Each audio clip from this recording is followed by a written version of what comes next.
This is a make or miss league. It's a make or miss league. Make. Miss.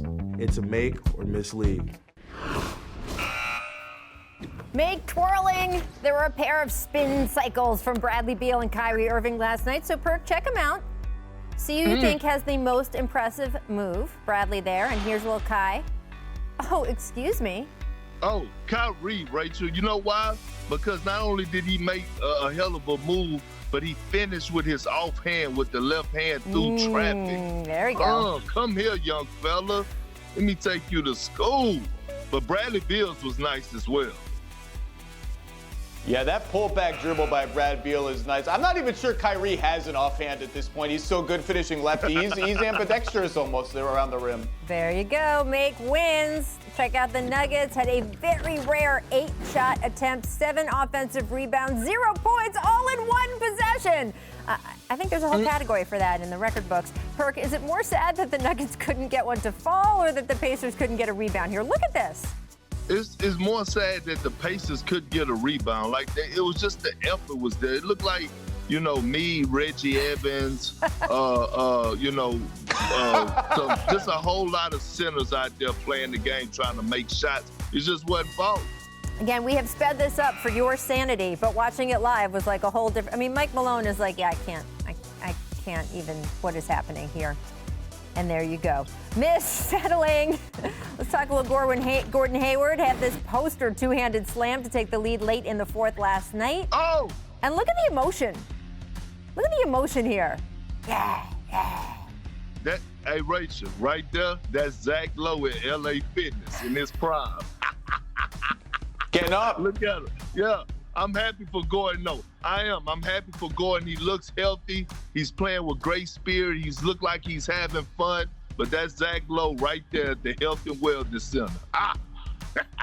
I'll tell you what, Charlotte, every Charlotte game is must-watch television. They're down to the wire every night. They win every close game. Terry Rozier is shooting like 5,000% in crunch time, and I am happy for Gordon Hayward to see him go up emphatically like that after all those injuries. It's fun to see. Well, look, the Charlotte Hornets have been all season the Jumps League Team Pass of the Year, so we agree with you there. I also like this legend of Zach at LA Fitness, Perk. I think we're going to have a video at some point, and if Zach is not willing to participate, then a substitute Zach will be used with his face photoshopped on. We're going to make this happen. Let's talk about the Spurs and LaMarcus Aldridge, though, mutually agreeing to part ways as the franchise looks to either trade or buy out the 7-time All-Star. So, Zach, where do you think is the most likely landing spot for LaMarcus right now?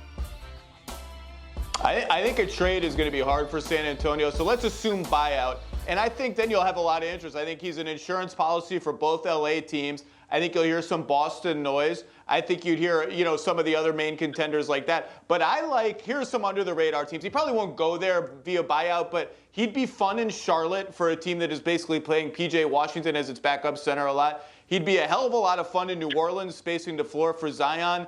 And my personal favorite, remember when Phoenix almost signed him in free agency, tried to get him? Phoenix is playing those kind of Frank Kaminsky minutes. Sometimes Kaminsky plays with Ayton, sometimes he plays with Saric. I would love to see them upgrade those minutes to LaMarcus Aldridge, another dimension, another guy who can go get you a bucket maybe once or twice a game. You can't lean on him like you could even 2 or 3 years ago. He's lost a lot, particularly defensively. But that Phoenix team is one guy away from being really, really interesting. By the way, they're the number 2 seed in the West already. That's kind of my favorite one, honestly. Well, I kind of like L.A. landing in 2 spots. I would like to see him reunite with the Portland Trail Blazers, Dame Dollar, C.J. McCollum, not knowing the what's going to happen with Zach Collins or even Big Nurkic. I think L.A. will be a great fit going back to Portland, but I think he will be a good fit in Boston. But here's the thing about L.A. I don't see a team or contender actually trading for him and giving up and taking on that salary. So Zach is right. He will hit the buyout market, but L.A. is going to have to take a lesser role. LaMarcus Aldridge is going to have to learn to take a lesser role. He's not the LaMarcus Aldridge of old. He's going to have to buy into being a role player now, a guy that could space the floor, knock down shots, open up the lanes, and he's going to have to get better defensively. I mean, that's why I wonder about any fit with the Blazers, Perk, because we know how he left Portland the first time and sort of taken a little bit of a backseat to Dame. It was reported that he wasn't thrilled with that, and well, now he'd be coming back in even a lesser role.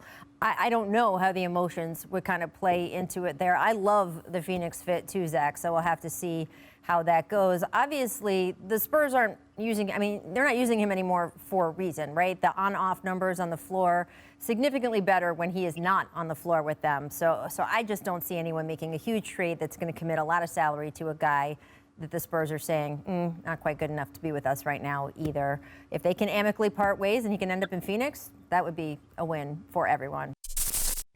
Thanks for watching ESPN on YouTube. For live streaming sports and premium content, subscribe to ESPN+.